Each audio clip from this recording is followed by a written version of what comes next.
मोनफ्रोमबो सोमावसारनाय दुखु खस्थ' बे समाव बिटिसि ओनसोलनि बाहेराव थानाय मानसिफ्राबो समानै बाहागो लानानै खस्थ'खौ सैबाय थादों। बेनि बेनिफिट हिसाबै जेबो मोना। केबिनेट मन्थ्रि उरखावगोरा ब्रह्म। दुलाराय बर' फरायसा आफादनि खुंगा 56थि थान्दै ज' खन्थाइया दिनै जोबथा सान। 2, 3 आरो 4 फेब्रुवारियाव सानथामनि हाबाफारिजों गलाघाट जिल्लानि तेलिसाल हिरिम्बा नोगोराव खुंफुंजानाय 56थि थान्दै ज' खन्थाइया दिनै जोबलांबाय। गेवलां मेलाव गाहाय आलासि महरै बाहागो लादों नागालेण्ड मुलुग सोलोंसालिनि चेन्सेलर समुद्र गुप्त काश्यप बिथाङा। लोगोसे दिनैनि गेवलां मेलाव थांखिजानाय बुंथिगिरि महरै बाहागो लादों आसामनि केबिनेट मन्थ्रि उरखावगोरा ब्रह्म बिथाङा।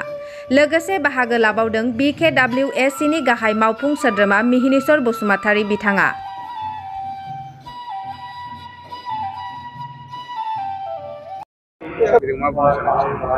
गलाघाटआ गोदोनिफ्रायनो आङो फैबाय थाखायो गलाघाट ओनसोलाव। दा 56थि जि थान्दै जथुम्मा, बे थान्दै जथुम्मा फुल फ्लेजेड कनफारेन्स नङा। ओंखायनो बिनि एरेन्जमेन्टफ्राबो बेबायदिनो आरो डेलिगेट सिटि। मोजां मोनदों आरो दासिमबो बाहाय जे खौसेयै दं। आरो आं बेखौनो बुंबाय थायो जे हारिनि मोनफ्रोमबो सोमावसारनाय एबा दुखु खैफोद बे समफ्राव बिटिसि ओनसोलनि बाहेरायाव थानाय बर' मानसिफोराबो समानै बाहागो लानानै खस्थ'खौ सैबाय थायो। बेनि बेनिफिट हिसाबै हयथ' जेबो मोना। जों दा बिटिसिआव जायफोर दङ बिसोरथ' एफा एनैबाबो 2003 मायथाइनि उननिफ्राय एफा एनै बेनिफिट मोननो हमबाय। एफा एनै सोरबा नंथ्राबाबो एफा एनै साख्रि मोनबाय, सोरबा स्किम मोनबाय, सोरबा लामा जाबाय। बाहेरायाव थानाय मानसिफ्रा जेबो बेनिफिट मोननाय बे सोमावसारनायनिफ्राय बेनिफिट होननानै बिसोर नागिराबो। अब्लाबो जेबो मोनाबाबो बिसोर बिना सात्त'आवनो बाहागो लायो आरो खामानि मावफालांबाय थायो। बेनि थाखाय जोङो जेब्लायबो खर' गंग्लायनांगोन जे बिटिआर ओनसोलनि बाहेरायाव थानाय बर' फिसाफोरखौ जे जेब्लायबो जे निसात्त' भाबै हारिनि खांख्रायनाय गाबखांनायखौ खोनायोब्लानो ओंखारलाङो। जेबो लाब गैयाब्लाबो, जेबो मुलाम्फा गैयाब्लाबो। आरो ओंखायनो दा BKWSC जानायनि उनावहाय दिनै एसे बाहाय मोनसे मिजिं नुनो मोन्दों।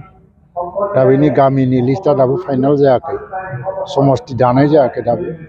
आरो बेखौ दा प्रसेस लाबाय थादों। आं वेलफेयार अफ बड'लेण्ड डिपार्टमेन्टनिबो मिनिस्टार हिसाबै आं मोनसे एडभाइजारि कमिटिनि चेयारमेन। बेफोरखौ लानानै रायज्लायनो बे मासनि गेजेरावनो गोख्रै मोनसे मिटिं लेंनाय जागोन। आरो बिथांमोनाबो थांगोन, बयबो फैगोन। स' फारि गामि सोनाय, लिस्टखौ फाइनाल खालामनाय आरो समस्ति बानायनानै इलेक्सन खुंनाय काउन्सिलाव। अब्लासो फुल फ्लेजेड बाजेट फैगोन बेवहाय। आरो इलेक्सन जायागौमानि बाजेटआ फैनाय नङा। थ' बेवहाय जाहाथे समान मोनसे जौगाखांनाय लाबोयो, बे ओनसोलनि बर'फ्राबो एफा एनै लाब मोनो। फारसेथिं दुलाराय बर' फरायसा आफादनि बे जथुमाव हारिनि गोबां जेंनाफोरखौ सावरायनाय जादों। बिटिआर एकर्डनि बाथ्रा, गोख्रैनो सुफुंनांगौनि बाथ्रा। बेफोर जों राजनितियाव दं हिसाबै दा पावार पलिटिक्सआव दं, गभर्नमेन्टआव दंफायो। बे जोंनि मरेल रेसपन्सिबिलिटि, बेखौ मावफुंलांनांगौनि थाखाय जों नाजाबाय थादों। प्रमद बर'नि दैदेननायाव जे बिटिआर काउन्सिल जादों बेहायबो नाजाबाय थादों। रिहेबिलिटेसना माने 50% बारायानो जाबाय। गामि सोसननाया दासो एसे जागायजाहांदों। फारसेथिङै माने बेवहाय पेकेजनि फैसा फैनो आराम्भ जाहांदों। माने बिदिनो आरो भारत सरकारनि दारैहाय माखासे एक्ट पास खालामनांगौ दं पार्लियामेन्टआव। बेखौ दाबो खालामनाय जायाखै आरो खिन्थु बियो खालामनायनि लामायाव थांगासिनो दं। फारसेथिं कार्बि आंलंनि बर'फोरनि हिल्स ट्राइबनि जि इसु, बे जिनिसाबो खुब माने एक्टिभ कनसिडारेसनाव दंबाय थायो। गोख्रैनो मोनसे डिसिसन जानायनि लामायाव फैगासिनो दङ। थ' गासै बिथिंखौ लानानै जोङो एकर्डखौ मावफुंनो थाखाय नाजागोन। बेनि अनगायैबो जोंनि हारिनि थाखाय जेब्लानो नांगौ जायो जों बेबायदियैनो डिसिसन लानानै खामानि मावनो राजि।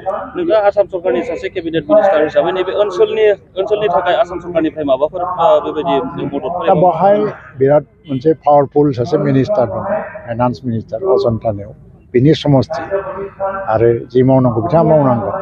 खिन्थु आंनि डिपार्टमेन्टनिफ्राय सयल कनजारभेसन आरो एनभायरनमेन्ट टेक्सटाइलनिफ्रायबो आं दिनै मोनसे खोथा होदों जे बेवहाय माखासे प्रजेक्टफोरखौ आं हमगोन। खिन्थु दा मा प्रजेक्ट हमगोन बेखौ बुंलांनो हाया, दिनै खोथा होदों। आरो आं नायनानैबो थांबाय।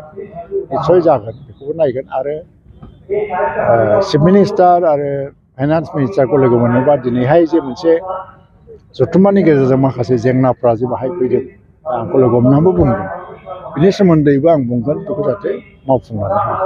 फरायसालिनि जेंनायाव गोलैनानै दं होननानै बुंनो रायजो राजाफ्रा फरायसालिनि जेंनाया जोबोद गिदिर बाहाय थारमाने बर' मिडियाम फार्स्टथिं एनरलमेन्ट आंखाल जाबाय फारसेथिं माने टिचारनि आंखाल प्रभिन्सियेलाइजेसना दाबो जायाखै बे हिसाबैनो माखासे स्कुलफोरखौ प्रभिन्सियेलाइज खालामनो थाखाय लिस्ट बिनाय जादोंमोन आसाम गभर्नमेन्टनिफ्राय दा लिस्टखौ बर' थुनलाइ आफाद आरो एबसुनिफ्राय जयैनो 100 स्कुलनि लिस्ट अलरेडि गथायनानै दं बे ओनसोलावबो दङ निस्सय खिन्थु माखासेफ्रा क्राइटेरियाफ्रा गोरोबनो हायिनि थाखाय जबरदस्तबाबो खालामनो हायाखै दा मोनसे खोथाया बेबो जे जोंनाव दा जेसेबां सरकारि स्कुल दं बर' मिडियामाव फ्राय समानफ्राम नङाबाबो बहुद बुरजा प्राइभेट स्कुलबो दं आरो प्राइभेट स्कुलफ्रा इनफ्रास्ट्राक्चारबो आंखाल आरो फोरोंगिरियाबो एसेबां सेलारि मोना अब्लाबो बै प्राइभेट स्कुला बेनि गेजेरजोंनो सोलिबाय थानानै बेटार रिजाल्टबो खालामगासिनो बर' मिडियामखौबो सार्भिस होदों स्टुडेन्टफोरखौबो सार्भिस होदों बे पइन्ट अफ भिउ इनफ्रास्ट्राक्चारनि आंखाल आरो टिचारनि आंखाल बेफोर जेंनाफ्राथ' दङ जों मिथिगौ खिन्थु बेफोरखौनो बुंनानै जाहाथे जोंनि टिचिंफ्रा नेग्लिजेन्स जायाबा क्लास लानाय स्टुडेन्टफोरनि फारसे इनजास्टिस जाया आं बेखौ खावलायगोन हायो खम सेलारिजों प्राइभेट स्कुला बबेबा स्कुला मान्थलि 2500-3000ल' बेथन जों इउएन एकाडेमिया एसे बुरजा होयो क'क्राझारनि इउएन एकाडेमिया बुरजा होयो दा बेफोरबायदि स्कुला जुदि खम सेलारि होनानैबो बेटार रिजाल्ट खालामनो हायोबा जायफ्रा प्रभिन्सियेलाइजखा फुल पेजेड सेलारि मोनगासिनो दं खिन्थु टिचारनि साफा सानैनि आंखाल बिनि थाखायनो बिनि रिजाल्टआ जुदि जिर' जानांगौ बेयो गनायजाथाव जास्ट माने लजिक नङा